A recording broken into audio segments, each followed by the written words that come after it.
Hello students, today we are going to cover remaining part of the chapter The Making of a Scientist. Till now we have studied that Richard Ebright and his college roommate amazed the scientific world with a new theory on how cells work. अभी तक बेटा हमने क्या पढ़ा था कि Richard एब्राइट और उसका रूममेट, उसके कॉलेज रूममेट ने इस दुनिया को अपने एक साइंटिफिक थ्योरी से हैरान कर दिया था और वो थ्योरी किसके ऊपर थी? That how cells work. This all started with Butterfly. He was the only child of his parents, and being alone, he started collecting things like butterflies, rocks, fossils, etc. और ये सब कुछ कहाँ से शुरू होता है? एक अकेला बच्चा अपने पेरेंट्स के अलोन होते हुए he couldn't make a team. एक टीम नहीं बना सकता है, किसी के साथ खेल नहीं सकता है, तो वो क्या कर सकता है? अकेला होते हुए उसने शुरू किया चीज़ों को कलेक्ट करना और इनिशियली उसने कलेक्ट की butterflies, rocks, fossils etc. His mother was a great sport to him. She always tried to facilitate his learning. उसकी माँ उसके लिए बहुत बड़ी सपोर्ट, बहुत बड़ी हेल्प थी. उसको सिखाने के लिए, उसकी लर्निंग को फैसिलिटेट करने के लिए, इजी करने के लिए उसने हर कोशिश की. He was able to collect all 25 species of butterfly when he was in the second grade. और सेकेंड ग्रेड तक ही उसने जो चारों तरफ उसके 25 स्पीसीज बटरफ्लाई की थी वो सारी कलेक्ट कर चुका था और उसका ये प्रोजेक्ट यहाँ फिनिश हो जाता. लेकिन his mother bought him a book, The Travels of Monarch X. उसकी माँ उसके लिए एक बुक लेकर आती है जिसका नाम है The Travels of Monarch X. This book opened the world of science for him. He started tagging the butterflies for Dr. Urghat, but it was boring or tedious as he was unable to capture these butterflies. ये book उसकी life का great help feel होती है. इस book के आने से उसे साइंटिफिक वर्ल्ड की नॉलेज शुरू हो जाती है. इस बुक के आने के बाद, इस बुक के पढ़ने के बाद डॉक्टर यूरघाट के कहने पे उसने बटरफ्लाइज को टैग लगाना शुरू किया. Till now we got the point that he got bored after collecting the butterflies and after tagging the butterflies, but how his spirit again encouraged, how he get into this field again. Let us read the text and know about the things. Already the competitive spirit that drives Richard Ebright was appearing. Very lost in the county science fair, he came to know about the real science, that real science is to do some experiments, not just the display. So that fellow teaches him the way to, or the road to success. So to get that road to success, he first of all got that competitive spirit and he started thinking that how he need to work hard to get success in that next science quiz or the next science fair. I knew that for the next year's fair I would have to do a real experiments, and he realized that it was just displaying doesn't works. He need to do some real experiments to get the results. The subject I knew most about was the insect work I had been doing the past several years. So पहले उसे realise तो हो गया कि उसे experiments करना है. Science क्या है? Real experiments is science, not a display. अब उसके दिमाग में क्वेश्चन आता है कि फिर एक्सपेरिमेंट किस पे किया जाए. So the question arises the subject. He has to choose a subject and then he realized that the subject, he very well know about the subject. What is that? आपके भी दिमाग में आ गया होगा कि क्या है? Butterflies. I knew most about was the insect work I had been doing in the past several years. These insects are the butterflies. So he was working, he was collecting butterflies and he was experimenting on them. He has raised a lot of butterflies in his basement, and there he realized that he was working on that, and this is the very well known topic of him for him. So he could now really he could experiment on them.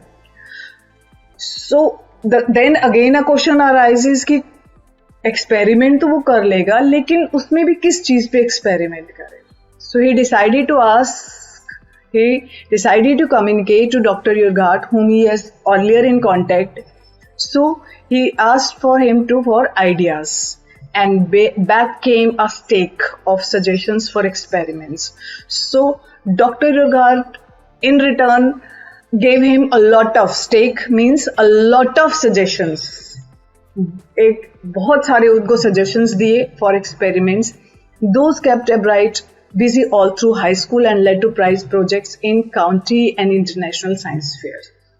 These experiments make him busy through the high school and led to prize projects in county and international science fairs. So ये जो suggestions उनके पास से आए थे, तो high school we consider the 9th 10th class, and the seniors classes we consider the +1 and +2 classes. So during his high school he was busy in these projects, and because of these projects he was able to get some prizes also. So he was able to win in county science fair, as well as he was able to get some prizes in international science fairs. For his 8th grade project, Ebright tried to find the cause of a viral disease that kills nearly all monarch caterpillars every few years. So here, for the 8th grade project, Ebright tried to find the cause of a viral disease. We are already aware about viral disease, virus. Today this coronavirus is spreading. So here he also wants to know what is the cause of viral disease among the monarch caterpillars. तो क्या find out करना चाहता था कि monarch caterpillars के अंदर viral disease का क्या reason है. हर कुछ सालों बाद उनमें एक viral disease फैलता है और वो मर जाती है. So he wants to find out the cause behind the viral disease among the monarch caterpillars. Ebright thought the disease might be carried by a beetle. सबसे पहले तो उसने दिमाग क्या लगाया कि ये जो disease है, this disease might be carried by a beetle. ये disease किसके through होती है? Beetle के through होती है. So he tried raising caterpillars in the presence of beetles. So उसने सबसे पहला काम क्या किया, that he started raising, उसने raise means पालना शुरू कर दिया in the presence of beetles. Beetles की presence में he started raising monarch caterpillars. I didn't get any real results. So while experimenting this, he didn't get any result, he said, but I went ahead and showed that I had tried the experiment. And in his fear, he showed. Indeed, he didn't get any result. उसे कोई result नहीं मिला. उसे नहीं पता चला कि beetles की presence में monarch caterpillars को viral disease होती हैं या नहीं होती हैं. लेकिन वो एक स्टेप और आगे जाते हैं. उन्होंने अपने साइंस फेयर में क्या शो किया, tried the experiment. He has tried the experiment, he has raised the butterfly monarch caterpillars in the presence of beetle, and just to show this experiment, this time he won. उसने जीतना शुरू कर दिया. The next year his science fair project was testing the theory that viceroy butterflies copy monarchs. ये बेटा थोड़ा सा important है, try to understand it. Next year, अगले साल. So first experiment was he wants to find out the viral disease among the monarch caterpillar. The next experiment is he just wants to find out, क्या find out करना चाहता था? Just notice this viceroy butterfly copy monarchs. That there are two species of butterflies, one is viceroy and another is monarch, and this viceroy butterfly copy the monarch. कि ये जो viceroy butterfly है ये किसको copy करती है? Monarch butterflies को copy करती है. The theory was that the viceroys to look like monarchs. ये एक वाइसरॉय बटरफ्लाई मोनार्क को कॉपी क्यों करती है? इसके पीछे क्या थ्योरी है? So then he explains the viceroy look like monarchs because monarchs don't taste good to birds. ये जो मोनार्क बटरफ्लाइज है ये बर्ड्स को खाने के लिए अच्छी नहीं लगती है, इसलिए वो क्या करते हैं? वाइसरॉय बटरफ्लाई इसकी कॉपी करती है. बर्ड्स वाइसरॉय को खा लेते हैं, मोनार्क को नहीं खाते हैं, और इसीलिए क्या करते हैं कि वाइसरॉय मोनार्क की कॉपी करती हैं ताकि वो बर्ड फूड ना बन सके. यही वो कहना चाहता है that viceroy look like monarchs because monarchs don't taste good to birds. Viceroy on the other hand do taste good to birds. Viceroy birds को अच्छी लगती हैं और बर्ड्स उन्हें खा जाते हैं. अपने आप को बचाने के लिए वो कैसा दिखने की कोशिश करती है? Slightly different, that is look like monarchs. थोड़ा सा अलग दिखना है और वो मोनार्क जैसा दिखती हैं ताकि बर्ड्स उनको ना खाएं. So the more they look like monarchs, the less likely they are to become a bird's dinner. और जितना ज्यादा वो मोनार्क बटरफ्लाई दिखेंगी उतना ज्यादा वो बर्ड का डिनर बनने से बच जाएंगे. तो वो क्यों कॉपी करती हैं? ताकि बर्ड्स उनको ना खाएं. वाइसरॉय किसको कॉपी करती है? मोनार्क को कॉपी करती है. मोनार्क को कॉपी इसलिए करती हैं कि वो बर्ड फूड नहीं बनना चाहती हैं. They don't want to become a bird food. So here you just try to understand among these three sentences, that is the viceroy butterflies copy monarchs. And why they copy monarchs? Because monarchs don't taste good to birds.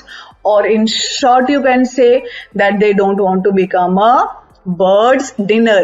Who doesn't want to become a bird dinner? That is the viceroy doesn't want to become the bird's dinner, so they copy monarchs. Understand this. A bright project was to see whether in fact birds would eat monarchs. So he went further. वो ये देखना चाहते थे कि in fact birds they would eat monarchs or not. He found that a starling would not eat ordinary bird food, and finally he find out starling is a European sparrow and it is of brown or black color. So the starling would not eat ordinary bird food. Normal, ordinary, common bird food नहीं खाते हैं. It would eat all the monarchs it could get. Instead they will eat all the monarchs. Albright said later research by the people showed that viceroy probably do copy the monarch. Yes, Richard एब्राइट इस बात को prove नहीं कर पाए कि वो monarchs को खाते हैं, नहीं खाते हैं, कॉपी करते हैं, लेकिन उसके बाद काफी लोगों ने ये प्रूव किया कि वाइसरॉय जो है, वाइसरॉय बटरफ्लाइज कॉपी मोनार्क्स, जो उनका प्रोजेक्ट था that viceroy copy monarchs, that was here proved by somebody else. Richard Albright was unable to prove this, but yet he has shown this project, he is experimenting on them, so he won. This project was placed first in the geology because he has done this project, so he got he won there, and because of that he was placed first in the geology division and third overall in the county science fair. क्योंकि उन्होंने participate किया, उन्होंने experiment किया, इसीलिए उनको सिर्फ participation के, उनके एक्सपेरिमेंट के ऊपर उनको जूलॉजी के डिवीजन में फर्स्ट प्राइज मिलता है and third in the overall county science fair. In his second year in high school, Richard Albright began the research that led to his discovery of an unknown insect hormone. In his second year in high school, Richard Albright began the research that led to his discovery of an unknown insect hormone. So when he was in second year of his high school, he experimenting, means here his third experiment is there. First of all, he tried to find out the cause of viral disease, then that viceroy butterfly copy monarchs, and finally he had discovered an unknown hormone. Indirectly, it also led to his new theory on the life of cells. And finally, this was the beginning of his scientific journey, you could say, because here he has started with the topic when he has begun with that, you could say that he has started his journey with hormones, and this theory led him to become a scientist. कैसे दी उन्होंने अपनी theory, ये हम जानने की कोशिश करते हैं. सेल लाइफ के उन्होंने थ्योरी दी. सबसे पहले वो एक हार्मोन की डिस्कवरी उन्होंने की, और कैसे किया ये मिस्ट्री हमें यहाँ पे अनफोल्ड होगी. The mystery try to answer was simple. बहुत आसान सा question. The question he try to answer was simple. बहुत ही आसान सा क्वेश्चन था. What is the purpose of 12 tiny gold spots on a monarch pupa. He try to answer कि monarch pupa के ऊपर 12 टाइनी गोल्ड स्पॉट्स होते हैं. गोल्डन कलर के स्पॉट्स होते हैं, डॉट्स होते हैं. Everyone assumed the sports were just ornamental. Before his initial, everyone, सभी क्या सोचते हैं? Assume means thought. They thought that these sports, ये जो निशान है, they are just ornamental, they are just decorative. वो सिर्फ दिखावे के लिए होते हैं. Ebright said, but Dr. Urquhart didn't believe it. Ebright कहते हैं कि सब ऐसा सोचते हैं, लेकिन डॉक्टर युरघाट इस चीज में बिलीव नहीं करते. He didn't have faith in it कि कोई भी चीज, जैसे हम लोग बात करते हैं कि हमारी ऑर्गन्स हैं, तो हर एक ऑर्गन का कोई ना कोई फंक्शन होता है. वैसे ही बटरफ्लाइज में भी इन 12 टाइनी गोल्ड स्पॉट्स का कोई ना कोई रोल होता है. ये डॉक्टर युरघाट सोचते हैं, but he still unable to find out the function. Here, this thing is being done by Richard Ebright. To find the answer, Ebright and another excellent science student first had to build a device that showed that the spots were producing a hormone.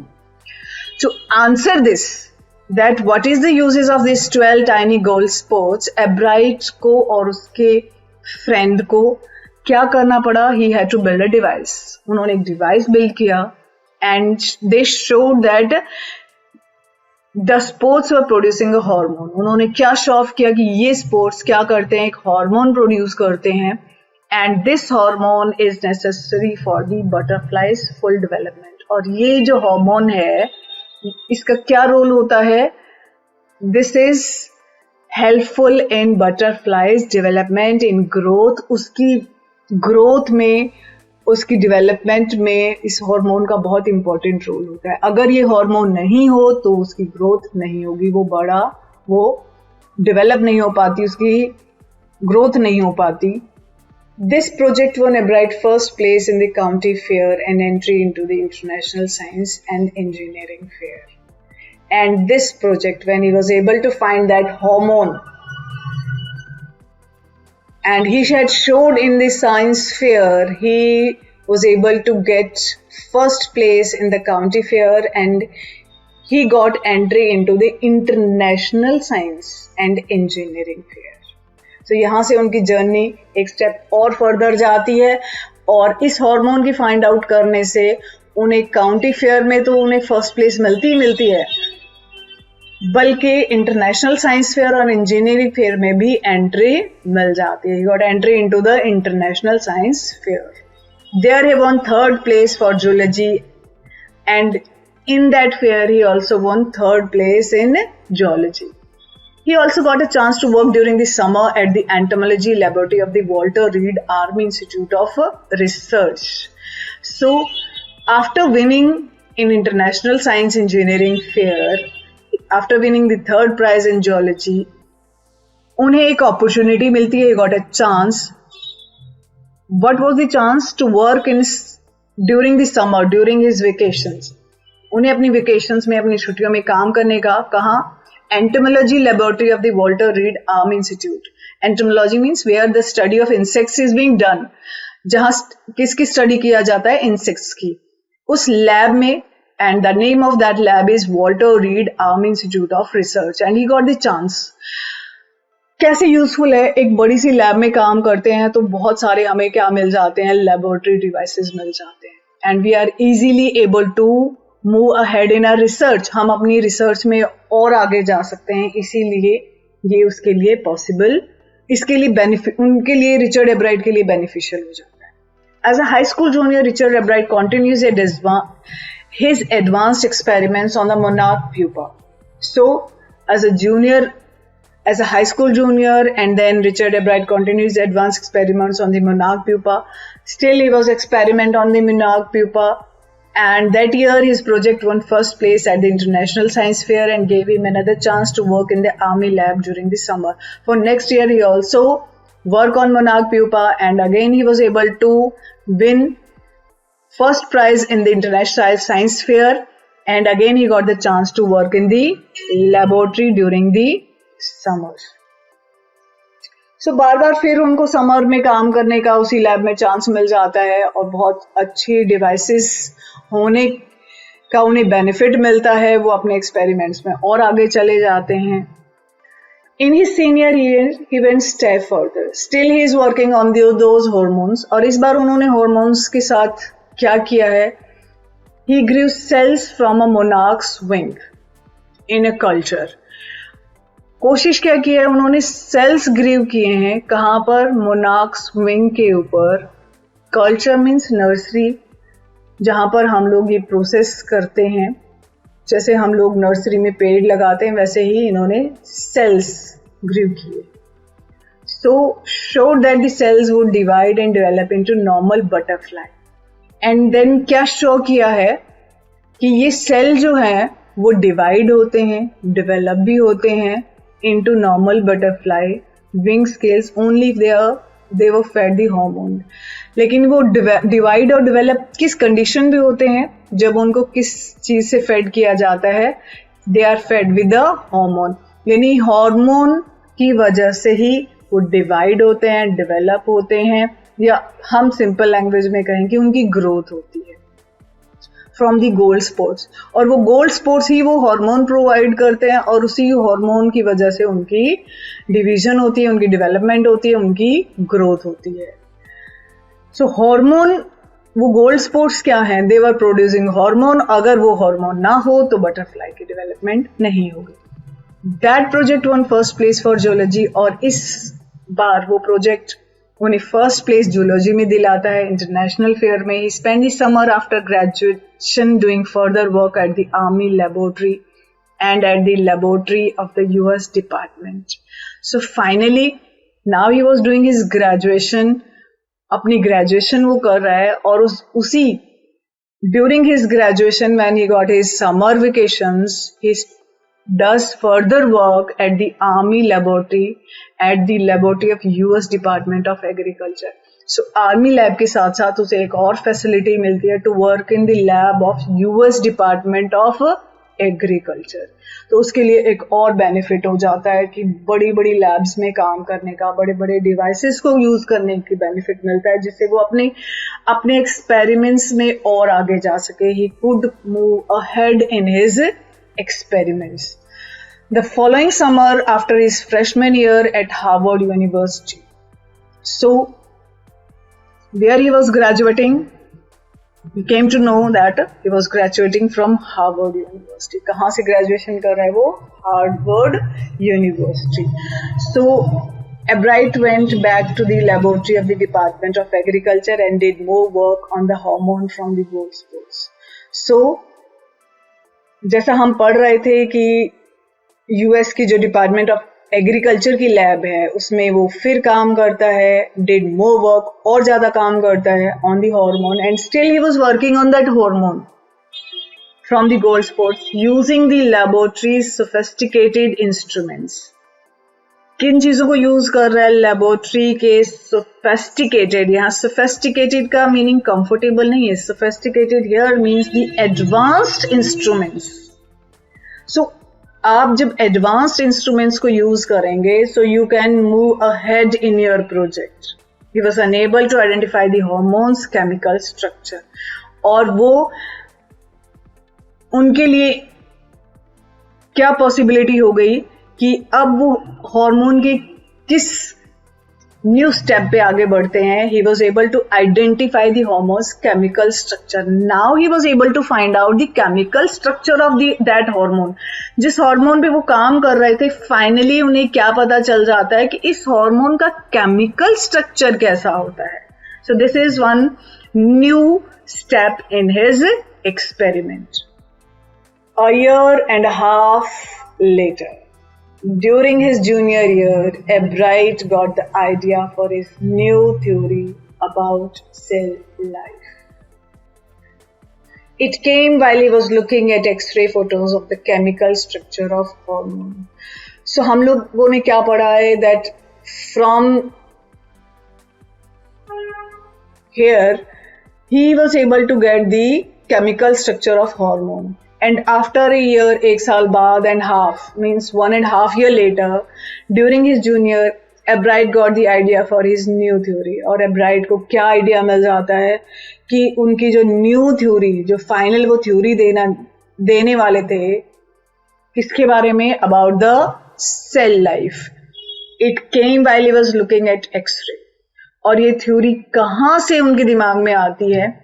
जब वो क्या कर रहे थे? He was looking X-ray photos of the chemical structure. X-ray photos देख रहे थे. जैसे हम लोग भी X-ray करवाते हैं, so we are able to watch the internal organs of our body. So उस chemical structure का जब वो क्या देख रहे थे? He was looking at the X-ray photos of those chemical structures of hormone. He was able to find out his theory about cell life. When he saw those photos, Ebright didn't shout Eureka. So here is one exclamation or interjection. और ये interjection सबसे पहले बेटा eureka का मतलब होता है जब भी हम लोग किसी कहीं जीत जाते हैं तो हम लोग जब खुशी का एक्सप्रेशन देते हैं, जीतने का एक्सप्रेशन देते हैं, तो इंग्लिश में हम कौन सा एक्सप्रेशन देते हैं? यूरेका. सबसे पहले ये एक्सप्रेशन आर्किमिडीज ने दिया था. वो जब भी कोई चीज करते थे और उसमें जीत जाते थे, he won and then he says eureka. लेकिन यहाँ सिचुएशन थोड़ा डिफरेंट है.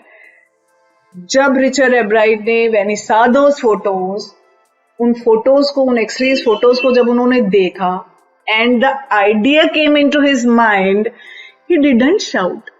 अमेजिंग चीज नहीं है कि हमने कुछ कर लिया है, पा लिया है और हम जीत गए हैं. I have got it. वो शाउट ही नहीं किया उन्होंने. क्यों शाउट नहीं किया? क्योंकि बहुत ही काम पर्सन है रिचर्ड एब्राइट. हमें बहुत ज्यादा दुखी भी नहीं होना है, बहुत ज्यादा खुश भी नहीं होना है. So he didn't give that expression of eureka or I have got it. But he believed that along with his findings about insect hormones, so वो believe करते थे कि उनकी findings किसके बारे में? About insect hormones. The photos gave him the answer to one of biology's puzzle. उन्हें इन photos सिर्फ हार्मोन के बारे में नहीं, he was not only able to get information about insect hormone, but these photos also gave him answer to one of the biology's puzzle. कि biology के एक puzzle के बारे में भी, एक biology का जो confusion था उसका भी आंसर इस हार्मोन की स्टडी से उसे मिल जाता है. और वो क्या है? How the cell can read the blueprint of its DNA. हमें पता है कि सेल के न्यूक्लियस में हमें क्रोमोसोम्स मिलते हैं, then there we got the blueprint of DNA.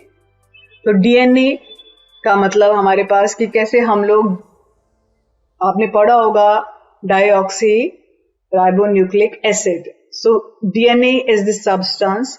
So we also got the definition here कि डीएनए कहाँ पर होता है? डीएनए एक सब्सटेंस है जो हमें न्यूक्लियस, जो उसके सेंटर में, सेल के सेंटर में मिलता है, न्यूक्लियस में मिलता है, that controls heredity.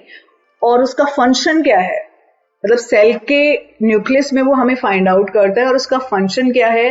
That it controls heredity. Heredity means हम लोग हमारे पेरेंट्स से जो इनहेरिट करते हैं, जो लेते हैं, उनको कंट्रोल करता है वो. It determines the form and function of the cell.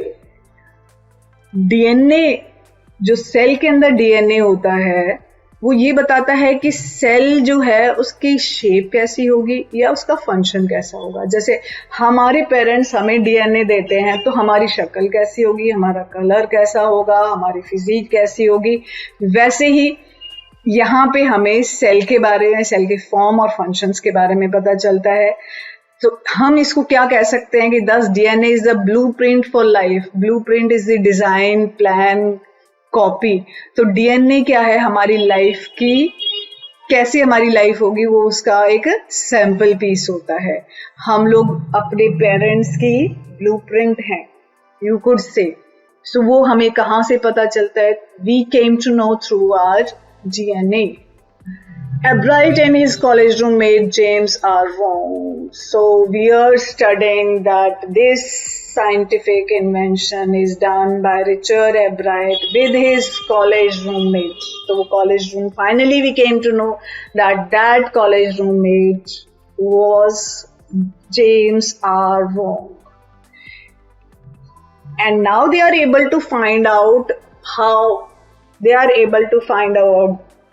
about the cells and about the DNA. So finally ये एक्सपेरिमेंट करने के बाद, इंफॉर्मेशन लेने के बाद अब दुनिया को दिखाना है. So how to show off, how to prove in front of people, उसके लिए उन्होंने क्या किया?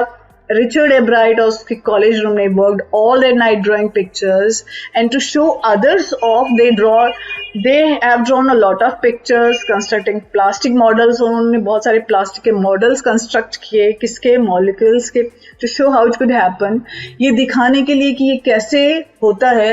Together they later wrote the paper that explained the theory, and finally after making the models उन्होंने papers लिखे, and there they explained the theory of cell life. Surprising, no one knew him. Richard Albright graduated from Harvard with the highest honors. यहाँ तक तो हम लोग क्या पढ़ रहे थे? We are studying about his scientific, what he has done in the scientific world, about his scientific works. इसके अलावा रिचर्ड एब्राइट के बारे में अगर हम जाने, तो रिचर्ड एब्राइट ने क्या किया था? ही ग्रेजुएटेड फ्रॉम हार्वर्ड. उन्होंने हार्वर्ड यूनिवर्सिटी से ग्रेजुएशन किया है, डिग्री किया है with highest honours, highest grades. और वो ग्रेड्स क्या है? He was second in his class of 1510 students. Means was earlier we have studied that he was a bright student, he was an intelligent student. So 1510 students की class में उनकी क्या position थी? He was second. Albright went on to become a graduate student researcher at Harvard Medical School, and after graduation he became a researcher at Harvard Medical School. There he began doing experiments to test his theory. So still he was working on his theory, still he was experimenting, still he was proceeding on his theory. If the theory proves correct, it will be a big step towards understanding the process of life. उन्होंने जो theory दी है, अगर वो सही prove हो जाती, if the theory proves correct, it will be a big step towards understanding the process of life. So we are able to understand the process of life in a better way. हम और अच्छे तरीके से जान सकते हैं, हम और अच्छे तरीके से काम कर सकते हैं. It might also lead to new ideas for preventing some types of cancer and other disease. And finally, if this will prove correct, we shall get new ideas. हमें नए ideas मिल जाएंगे. For what? For preventing some types of cancer. Means अगर हमें cell life के बारे में knowledge मिल जाती है, so we are able to cure disease like cancer. हम कैंसर जैसी बीमारियों को ठीक कर सकते हैं, and other disease and other such disease. All of this is possible. अच्छा, एक बात मैं और बताना चाहूंगी कि कैंसर, बेटा, हमारे सेल्स डिस्टर्ब होते हैं और हम यहाँ सेल्स के बारे में ही पढ़ रहे हैं. और अगर सेल्स कि जो थ्योरी प्रूव हो जाती है, सेल्स के बारे में हम सारी नॉलेज गेन कर लेते हैं, तो सेल से होने वाली जो बीमारी है, जो डिजीज है, that is cancer, so it is easily we are able to take precautions, we are able to cure the disease, ये वो कहना चाहते हैं. All of this is possible because of Ebright's scientific curiosity. और ये सब कुछ अगर पॉसिबल हो रहा है तो वो किस वजह से हो रहा है? Because of the curiosity, because of the desire of Richard Ebright to do experiments on the insects. His high school research into the purpose of the sports on a monarch pupa eventually led him to his theory about cell life. And he started at high school his research on the 12 tiny gold spots on a monarch pupa. और उन्होंने high school में जो अपनी theory शुरू की थी कि 12 tiny gold spots क्यों होते हैं. Earlier people thought that they were just ornamental, but Richard Ebright found out that no, they are producing a hormone, and this hormone is necessary for the butterfly's development, and further he go for its chemical structure, and finally he was able to give his theory about cell life. So ये journey रही है किसकी? Richard एब्राइट की. उनके बारे में कुछ और जानते हैं. Richard Ebright has been interested in science since he first began collecting butterflies. Richard Ebright science में उनका इंटरेस्ट शुरू कब हुआ? When he started collecting butterflies. Butterflies collect करना कब शुरू किया था? एज अ हॉबी शुरू किया था. He was not aware that he was going to become a scientist. लेकिन जब हम किसी भी चीज को डिटर्मिनेशन, हम लोग previously we have studied that with ingredients, हम इस चैप्टर को पढ़ रहे थे कि जब हमें सक्सेसफुल होना है, हमें कामयाब होना है, we need to have some ingredients, हमें कुछ क्वालिटीज चाहिए. और हम शुरू से पढ़ते आ रहे हैं कि क्या क्या क्वालिटीज चाहिए. उन क्वालिटीज को हम एक बार फिर से रिकॉल करेंगे. और सबसे पहले देखो उन्होंने क्या काम शुरू किया. Started collecting butterflies. तो जिस काम को उन्होंने किया, that was being done with full determination and dedication, but not so deeply that he hasn't time for other interest. उसको इतना dedication, determination के साथ किया. Even then, he has time for other interest.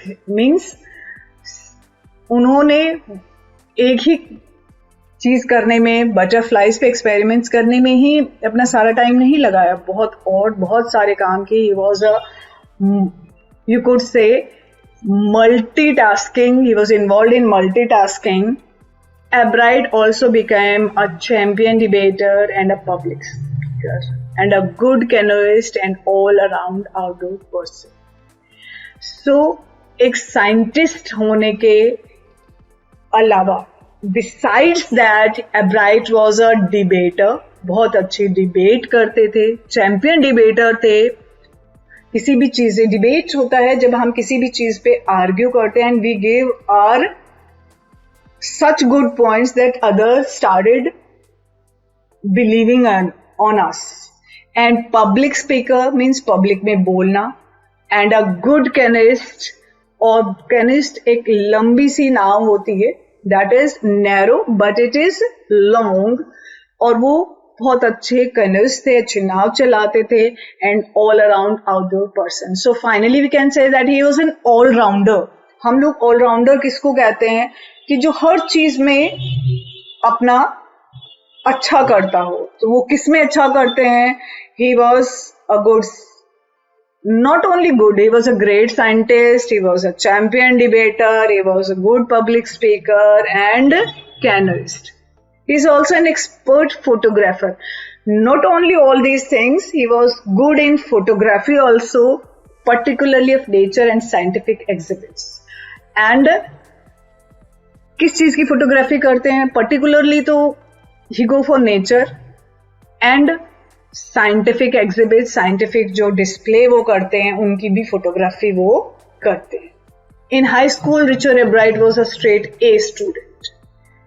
If you are talking of high school, अगर हम high school की बात करें, Richard Ebright was a grade student, was very intelligent student. So A grade here shows that he was very bright, intelligent student because learning was easy. And we know that earlier he has also told because he was intelligent, bright, so it was easy for him. Learning was too easy for him. He turned a lot of his energy towards the debating and Model United Nations clubs. So क्योंकि पढ़ाई बहुत ही आसान थी उनके लिए, so he turn his energy towards other jobs, और कामों में भी उन्होंने अपनी एनर्जी को यूटिलाइज किया. What he does, he goes for debating and he joined a model United Nations club. उन्होंने क्लब को ज्वाइन किया so that he could participate in debates. He also found someone to admire and he also find उन्हें कुछ कोई मिला जो उन्हें admire करता है. That is Richard A Weir, his social studies teacher and advisor to both clubs. And who is that person? बेटा एक थोड़ा सा ध्यान दें that we are studying about Richard Ebright and his teacher's name is some way similar, और उनका नाम क्या है? रिचर्ड ए वेयर, जो उनके सोशल स्टडीज के टीचर हैं. सो जो रिचर्ड ए वेयर है, his social studies teacher, he was advisor to both clubs. जो क्लब रिचर्ड एब्राइट ने ज्वाइन कर रखे थे उन्हीं के वो एडवाइजर थे. And it is a great thing for Richard Ebright क्योंकि उन्होंने भी वो क्लब ज्वाइन कर रखे थे. And he open my mind to new ideas, Ebright said. So what advice give to Richard Ebright? Richard Ebright को उनके सोशल स्टडीज टीचर ने क्या एडवाइस किया, क्या उनकी हेल्प किया? सो उन्होंने एक पॉइंट में बहुत अच्छे से एक्सप्लेन किया है that he open my mind to new ideas. So Richard Everett और हिज, इन शॉर्ट हम बात करते हैं कि his social studies teacher open his mind for new and creative ideas, कि वो जब भी सोचते हैं नए नए आइडियाज के बारे में सोचते हैं. Richard would always give that extra effort, Mr. Weir said. Mr. Weir, what he explained, that he always gave that. Richard always gave that extra effort. Means, जब भी वो कोई काम करता है, वो अपने extra effort, extra मेहनत, extra hard work उसमें डालता है. What pleased me was the person who put in 3 or 4 hours at night doing debate research beside doing all his research with butterflies and his other interests. So, with his experiments, he spent time on debates also. So, he go for 3 or 4 hours. वो अपनी debates लिखता है, उस पर research करता है. जब आप अच्छा बोलेंगे, कहीं पे आपको अच्छा डिबेट करना है तो उस पर रिसर्च करना पड़ेगा, उस पर काम करना पड़ेगा. And you have to collect the ideas to present in front of the people. So he spent extra 3-4 hours, वो 3-4 घंटे उसके ऊपर भी लगाते हैं, अपने एक्सपेरिमेंट्स पे भी लगाते हैं. So he was doing both. So he has used the word preposition besides. Besides means in addition to. Richard was competitive. Mr. Weir continued, but not in a bad sense. So one more quality we got here, that is he was competitive. Competitiveness उन्होंने अपने research में भी दिखाया है कि कैसे उन्होंने butterflies पे कितना रिसर्च किया है. लेकिन उन्होंने एक और पॉजिटिव चीज हमें बताई है. उनके टीचर क्या कहते हैं, that he was competitive but not in bad sense. तो बैड सेंस क्या एक्सप्लेन करना चाहते हैं, क्या कहते हैं? Let us see. He explained Richard was not interested in winning for winning sake और winning to get a prize. अक्सर हम लोग क्या करते हैं कि किसी भी चीज में पार्टिसिपेट करने के लिए कि मुझे जीतना है, मुझे किसी को हराना है. So he says wasn't interested in winning for winning sake, कि सिर्फ मुझे जीतना ही है, इसी के लिए मुझे पार्टिसिपेट करना है. और winning to get a prize, या मुझे तो प्राइज लेना ही है इसीलिए जीतना है. लेकिन this was not the purpose of Richard Ebright. उनका क्या पर्पज रहता था? Rather he was winning because he wanted to do the best job he could. So उनका competition किसी और के साथ नहीं था. He was competing with himself. That's why he says that he was not participating in bad sense. He was not continuing in bad sense. He was winning because he wanted to do the best job he could do. In short, हम कहें कि वो अपना 100%, he was improving upon himself, or he was competing with himself. For the right reason, he wants to be the best. तो किस लिए participate कर रहे हैं? वो अपना 100%, दूसरे को हराने के लिए नहीं, सिर्फ प्राइज जीतने के लिए नहीं, अपना 100% कि उनके अंदर कितनी कैपेबिलिटी है वो शो ऑफ करने के लिए. And that is why he was the best. So ये पॉजिटिव क्वालिटी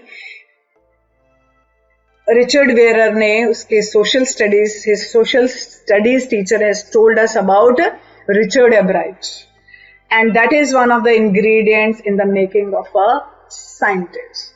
सो स्टूडेंट्स, हम लोग ingredients means the components, the things that are needed in making of a scientist. जैसे हम लोग कोई भी रेसिपी बनाते हैं तो उसमें कुछ इंग्रेडिएंट्स हैं.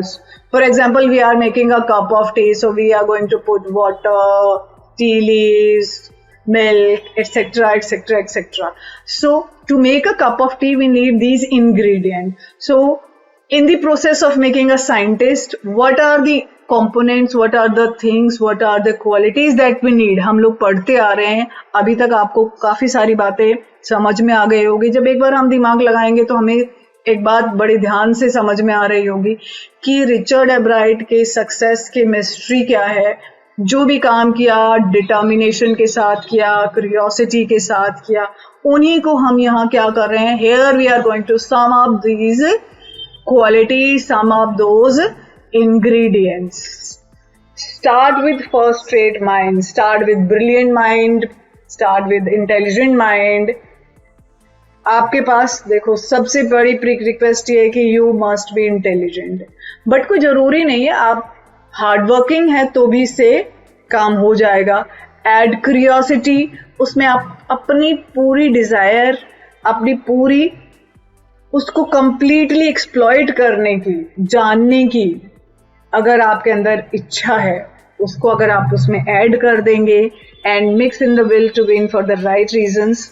आपकी विल राइट रीजंस, जैसे हमने अभी कहा था that he was Richard Ebright was giving his 100%. He was participating, he was competing to give his 100%, not to just win or just get the prize. हमें क्या करना पड़ेगा? We have to put that right reasons. And what are the right reasons? We have to, हमें हमारा 100% देना पड़ेगा. And these are the right reasons कि दूसरे को हराना है, competition करना है. First of all, we have to improve upon ourselves. So 3 qualities उसने मेंशन की है. First is first rate mind, brilliant mind, curiosity. किसी भी जानने की इच्छा, और जाने और जाने और जाने. We move further and further and further, that is needed. And then we have the will, and we have the will to win. हमें जीतने की भी डिजायर होनी चाहिए, but with the right reasons that we are able to give our 100%. Ebright has these qualities, and we know that Ebright has these qualities. One more quality I want to add, and what is that? आपको बात समझ में आई गई होगी. That is the hard work. एक quality वो और add करना चाहते हैं, वो क्या है? Hard work. जब आप किसी भी चीज के साथ डिटर्मिनेशन यानी दृढ़ निश्चय के साथ आप लगे रहेंगे, मेहनत करते रहेंगे, तो इंडीड आप क्या हो जाएंगे? सक्सेसफुल हो जाएंगे. और यही सारी क्वालिटीज किसके अंदर थी? These all qualities are imbibed by Richard Ebright. From the time the book The Travels of Monarch X opened the world of science to him, and he said that when he got the book The Travels of Monarch X, that book opened the world of science to him. ऐसा नहीं है कि previously was, लेकिन हम एक simple सी बात कह देते कि वहां से एक साइंटिस्ट की लाइफ शुरू होती है. Before that as a child he was going for his hobbies. Richard Ebright has never lost his scientific curiosity. So when he started from there, he never returned back. He just moved further and further, and he wants to know each tidbits of the insects, and that led him to give his theory on cell life. Thank you, students. I hope that this video will help you to understand the lesson. Have a nice day.